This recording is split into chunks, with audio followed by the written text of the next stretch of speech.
So what's the one group at Georgia we're not talking about who could have a major impact on the 2021 season? The running backs.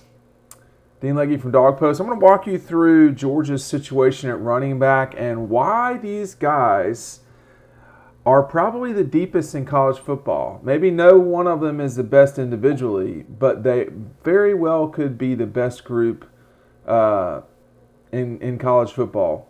Let's talk about that. So the entire offseason, people like me and my colleagues have been talking about JT Daniels, really, for lack of a better term. George Pickens, who got hurt in the spring. Eric Gilbert comes in. You have two high-profile guys coming in from the secondary. But what you don't talk about a lot in off seasons can have a major impact during the season. Because usually when you're talking about stuff in the off season, it's either flashy stuff like quarterbacks. We always talk about quarterbacks. ESPN's made a living off of Dak Prescott. Dak Prescott should get a cut of all of these ESPN and Fox talk shows, or just any talk show, generally speaking, because he's really giving a lot of people something to talk about. I don't even know why. But we've had that sort of thing with JT Daniels for a while. Georgia's running backs are very good. I don't know if they're spectacular. I don't think Nick Chubb's back there or Todd Gurley. But you have four guys in particular that are trouble. And are trouble in different ways. You start with Zamir, who, I've talked about this a lot. His performance when I saw him play in high school was the best performance I've ever seen and since of a high school football player in that exact moment. It was amazing.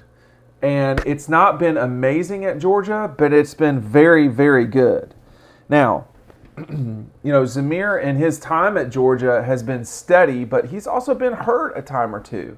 You think back to the ACL that sidetracked him from his what would have been his freshman season after recovering from an ACL. But those things happened between the time that I saw him and he played his first down at Georgia.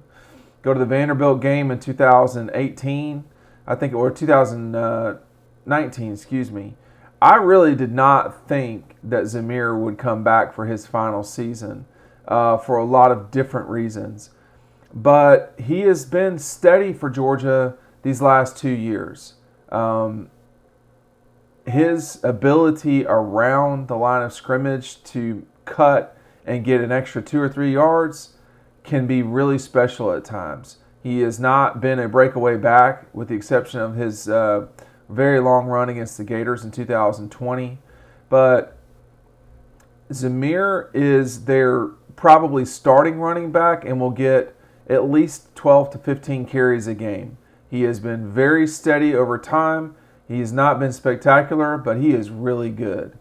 Then I think probably you would talk about Kendall Milton, who is next in line to be the workhorse, and he very well could become the workhorse. The thing about this situation at Georgia is when you have four extremely dependable backs, you can do some damage. So with Kendall Milton, he is the person that people around the SEC are the most concerned about, period. I think Tank Bigsby is the best running back probably in the country.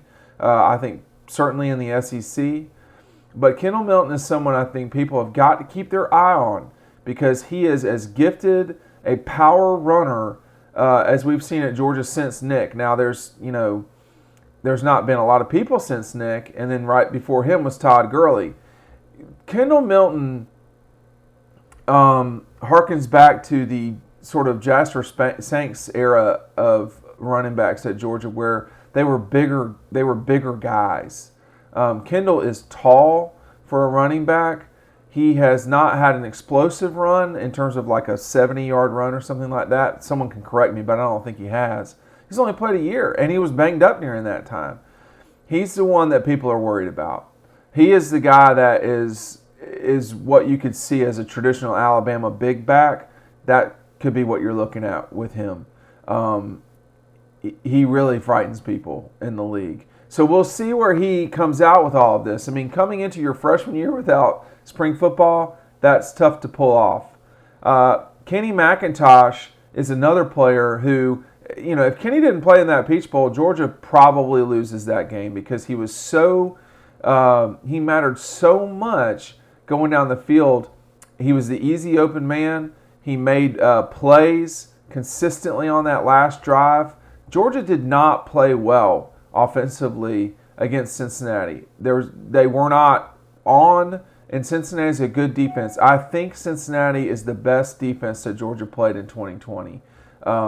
I don't know who's better because Georgia really ran up and down the field running on Alabama. So that Cincinnati defense was very good, and it took Georgia. It kind of couldn't run, and so all of a sudden, when you needed Kenny McIntosh, he was there, and he made plays. He made plays that were there, and in football, that's what you have to do. Particularly for Daniels, he's going to hit these running backs coming out of the backfield in the flats, and I'm going to tell you, there's not a lot of linebackers that can come up and make those plays. At least not consistently. Nakobe Dean type guys, yeah, but there's just not a lot of Nakobe Deans out there or Roquans who can really run like that. And the final guy, James Cook, that I'm going to talk about, he might have the most consequential year of all of these backs.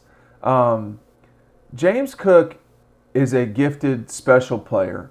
He is a one-touch, well, I say one-touch. He is a one-move guy. He's one move and gone. I watched the Bama game lately. That touchdown that he had, that was 80 or 90 yards, whatever it was just a matchup situation. Stetson got him on the outside because of James Cook being matched up with a middle linebacker. Middle backers are not going to be able to beat James Cook ever in passing. That's just that. That was the Alabama game. When you think about the South Carolina game, the Missouri game, James Cook gets you easy points. And in sports, if you can do something and it results in easy points, you'll take them. You have to have cheap, easy points. In 2019's Georgia offense, they could not do that. In 2020's Georgia offense, it became very difficult in the middle of the season. All of a sudden, JT Daniels gets installed, the points become easier. They, against Missouri, South Carolina, think about how many games where guys ran almost untouched into the end zone. There were quite a few in the game against Missouri and South Carolina. There were a couple against Mississippi State, and when I say untouched, that means that receivers went into the end zone untouched because they were already almost there. James Cook is a guy you're not going to get a lot of people like James. He was what Keith Marshall could have been had Keith not gotten so banged up at Georgia through the years. So I think when you scale back and you look back, Kenny McIntosh is going to be the least valued of these guys, but he is exceptionally good in the passing game. James Cook could be as deadly a weapon as Todd Monken has had in his time calling plays. And he had Nick Chubb. He had some real playmakers at Oklahoma State. There's just not a lot of people like James Cook. He is a nightmare. Those Clemson linebackers have no chance in passing against James Cook. Look for that at least 4 times in that game. It's too difficult to match up. Kendall Milton, Zamir, they need a little space, but once they've got it, you're in trouble. So I think that group, the foursome, there have been better groups collectively. It's hard to argue against, Elijah Holyfield, DeAndre Swift, Nick Chubb, and Sony Michel. That foursome was impressive. Todd Gurley, Keith Marshall, Sony Michel, Nick Chubb. That's probably the best group. Although the Holyfield and Swift for, I don't know. I think you'd still rather have Todd Gurley and Keith over Elijah Holyfield and DeAndre Swift. But you're really getting picky. those were exceptionally good running back groups. This group is not as good in terms of top high-level talent. I don't know if we have a first-rounder in this group of 4, but you might have 3 top 70 players, and that's not nothing in today's NFL. We'll see. But I do think James Cook is the guy that I would watch the most this year, probably followed by Kendall Milton. And that means your primary ball carrier is the guy you're talking about third, which is Zamir. And Zamir scored a touchdown in every game. Excuse me, he averaged a touchdown in every game. I think there was one game he did not score a touchdown. That's a lot of production from a running back. You know, you're playing 10 games and your running back scores 11 touchdowns in 9 games. That's a lot of production from, you know, someone who is not spectacular like the other guys have a lot of special stuff. Kendall Milton's, you know, ability to just be big and scary, James Cook's explosiveness, and ability in the passing game, Kenny McIntosh's speed and flexibility in the passing game. You know, Zamir is still working on the passing game, but when your, you know, least spectacular guy is your steady guy and he's scoring a touchdown a game, you're all right at running back. We've not talked about it a lot, but the season starts here soon. These 4 guys are going to matter a great deal, not just on the ground, but in the passing game too. Let's talk about it more over on dogpost.com. We'll see you on the website.